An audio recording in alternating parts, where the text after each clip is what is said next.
Chaque personne qui vous a déçu dans la vie, chaque personne qui vous a brisé le cœur, chaque personne qui a fait quelque chose de négatif brutalement dans votre vie, l'avait déjà fait dans le passé.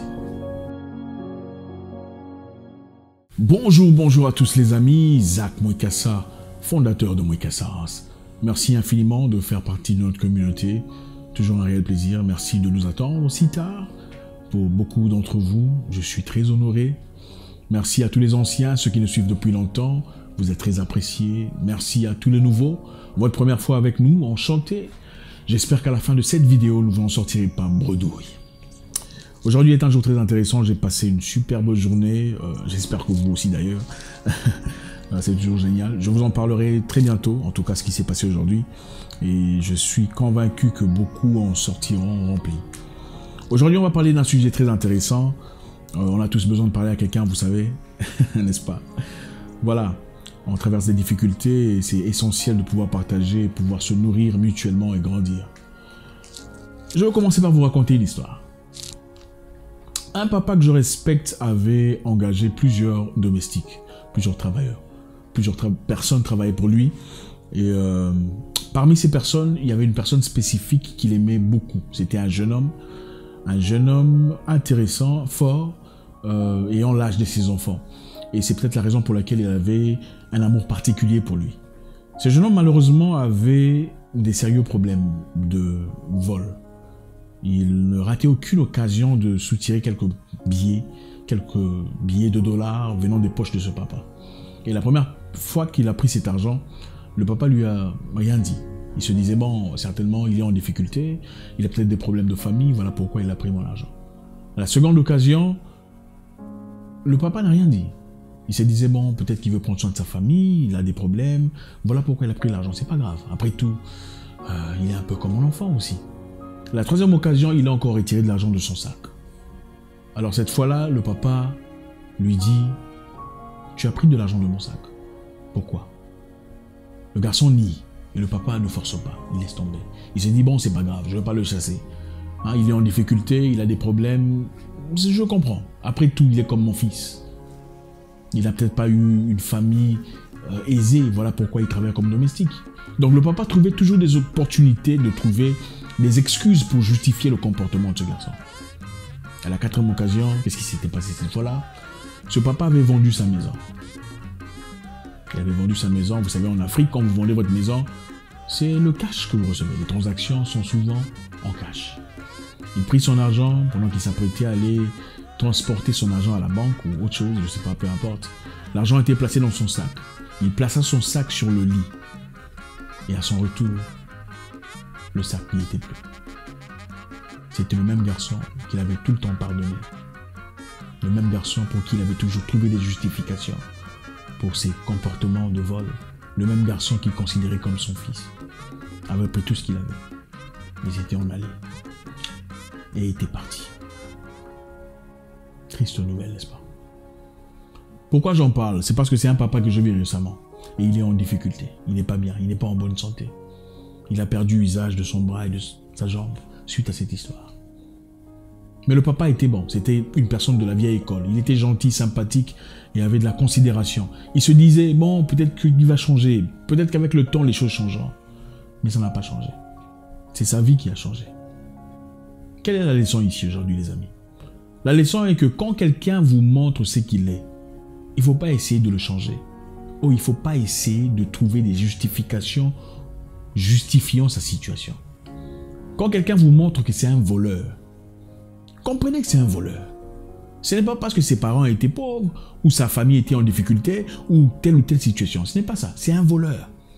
Il y a beaucoup de gens qui ont traversé des moments difficiles dans leur vie, qui ont vécu la misère, la galère, la trière, mais qui ne sont pas voleurs. Ne trouvez pas des justifications pour une personne. Examinez dans votre passé, vous réaliserez que la plupart des problèmes que vous avez eu avec des personnes, ce n'était pas la première fois.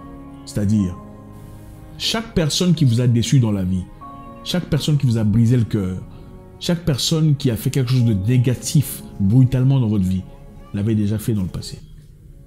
Mais peut-être pas à la même hauteur. Regardez dans le passé, vous allez réaliser que ce n'était pas la première fois. Et vous avez oublié, vous vous êtes dit, bon, c'était peut-être par erreur.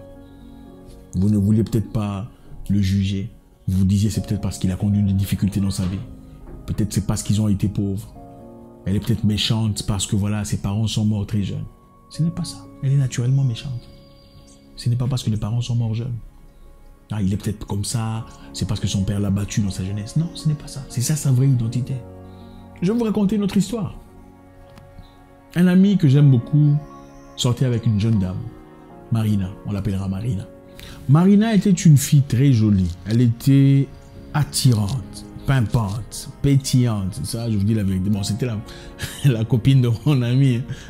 Ça fait partie de la vie. Quand c'est beau, c'est beau. En tout cas, cette fille-là, sans blague, hein, on vous la placez avec Beyoncé, elles peuvent liter. Marina était une fille très intéressante. Mais autant elle était très difficile. Et à chaque fois qu'ils avaient des problèmes, il y avait toujours des histoires. C'est-à-dire, il la rencontrait toujours avec quelqu'un en train de discuter. Une personne inconnue qu'il ne connaît pas. Il y avait toujours quelqu'un qui l'accompagnait quelque part. On la voyait toujours au restaurant avec quelqu'un qu'on ne connaissait pas l'origine. On la voyait toujours quelque part dans le quartier avec une personne. Ah, souvent des gens, des richards, des gens bien situés, bien assis dans leurs bottes. Qu'est-ce qui s'est passé après? Mon ami se disait, Marina changerait. Après le mariage, elle changera certainement. Elle est peut-être stressée, elle est en difficulté, elle a besoin d'un soutien. Et le soutien, il lui a accordé. Il a travaillé. Écoutez, vous dites que les hommes n'aident pas les femmes. Il y a des hommes ici dehors qui ont investi, en tout cas, tout ce qu'ils avaient, tout ce qu'ils ont, qui investissent aujourd'hui d'ailleurs, pour accorder une facilité, une facilitation aux personnes qui partagent leur vie. Et ce gars était l'un de ces messieurs. Hein? Ils ont fait un mariage en grande pompe. Beaucoup de personnes sont venues, ils ont invité des stars pour chanter. Se disant, bon, voilà le début de notre histoire. Qu'est-ce qui s'est passé après? Ils se sont pris la tête. Marina ne cuisinait pas. Et à chaque fois qu'on essayait de l'aider, elle criait, elle s'énervait, elle se fâchait. Un beau jour, malheureusement, après s'être pris la tête encore une fois, mon ami partit en voyage. Il a laissé Marina derrière. Il est parti à l'aéroport, elle savait qu'il partait. Il ne revenait pas. Arrivé à l'aéroport, il a eu un problème. Un problème avec l'avion, je ne sais pas ce qui s'est passé exactement. Il est rentré à la maison le soir, au lieu de rentrer immédiatement, dans la nuit. Et il a trouvé sa femme en flagrant délit avec un autre homme. La même fille qu'il a trompée déjà quand ils étaient encore copains-copines. Après le mariage, l'a fait de manière emphatique. Je ne sais pas pourquoi beaucoup de gens pensent qu'après le mariage, les gens changent. Les gens ne changent pas après le mariage. Ils deviennent de plus en plus eux-mêmes. Si vous faites face à une personne de gentil, il y a de fortes chances qu'il continue à être gentil après le mariage. Vous avez un fou, un malade, un impoli, il y a de fortes chances qu'il vous tue après le mariage. Parce qu'il a plus de pouvoir, il a plus d'assurance. Vous êtes sa femme désormais. De même pour une femme. Si elle n'a pas de respect vis-à-vis de votre famille, maintenant, vous pensez qu'elle l'aura après le mariage? Absolument pas. Elle sera encore pire. Impolie, elle va manquer de respect à votre maman. Parce que là, elle sera bien assise. À partir du moment où elle fait 2 ou 3 enfants, bon, qu'est-ce que vous avez à lui dire? Les gens ne changent pas après le mariage. Les gens deviennent encore plus ce qu'ils sont maintenant après le mariage. La chèvre reste chèvre, peu importe la situation. Elle ne devient jamais cheval. Un porc reste un porc. Il ne peut pas devenir autre chose. C'est comme ça sa nature. Le message ici est celui-ci. S'il faut garder une chose, quand quelqu'un vous montre ce qu'il est, n'essayez pas de le transformer. N'essayez pas de trouver des excuses pour justifier sa situation. Oh, elle est méchante parce qu'ils ont souffert. Non, elle est méchante. C'est ça sa nature. C'est une méchante. Ce n'est pas parce qu'elle a souffert, ce n'est pas parce qu'elle était en difficulté, ce n'est pas parce que son papa ou sa maman est mort jeune, c'est parce qu'elle est méchante. C'est ça sa nature. Non, il est ivrogne parce qu'il n'a pas eu de soutien. Si on lui a apporté ça, ce n'est pas votre responsabilité. Vous n'êtes pas psychologue ou psychiatre. Traitez les gens tels qu'ils sont. Regardez en arrière, vous remarquerez. Toutes les personnes qui vous ont blessé, qui vous ont trahi, ne l'ont pas fait pour la première fois. Ce n'est pas la première fois qu'ils vous trahissent. Les autres fois, vous avez vu des signes annonciateurs, des signes précurseurs que vous avez délibérément ignorés parce que vous essayez de justifier sa cause. Arrêtez de faire ça. Merci infiniment les amis, c'est toujours un réel plaisir. J'espère qu'on a appris quelque chose ce soir. Voilà, je tenais à vous demander de proposer un sujet. Faites un commentaire, vous savez, on lit vos commentaires. Je lis personnellement vos commentaires depuis un temps.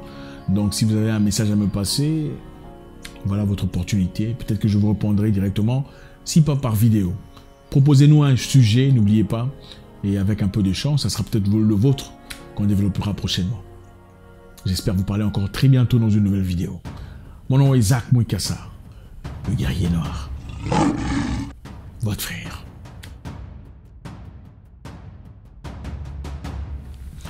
Téléphonez bébé signe la ligne de pensée, mais c'est pas grave. Je vais essayer de me retrouver. Ok.